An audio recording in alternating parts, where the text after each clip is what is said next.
My name is Arnold Schwarzenegger. I'm in Crater Studio for Shocatul LP. Don't underestimate me.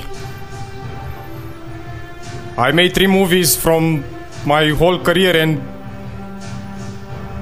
Terminator 2, it's the most greatest.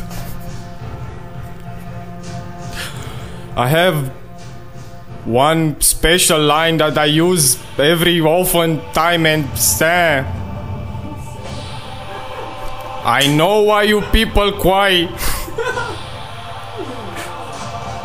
And I had an opponent. He was a more advanced prototype. He was T-1000 liquid metal. But I beat him dead. I'm more stronger than him. I am flesh over metal. I was born in Austria. My father was Robocop.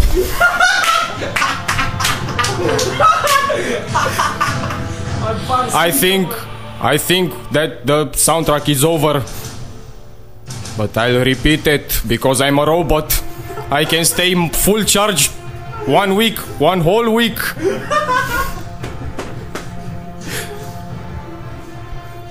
In Austria, I had no windows at my home.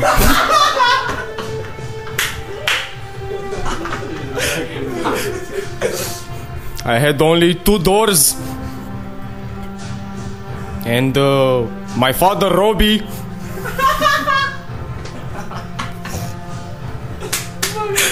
was beating me oftenly.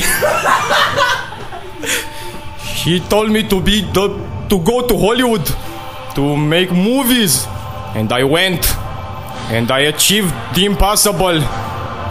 The most creative and destroyer movie of all time, Terminator 1, 2 and 3. In Austria they call me now the Pentium 16.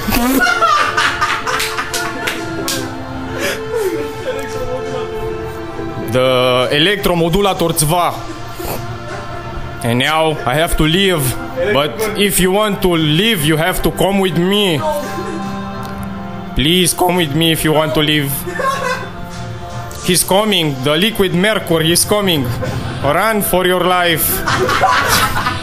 I leave now. And for Shocatul LP, aka Electrocornea. And I'm out. I leave you with this motherfucker. Yo!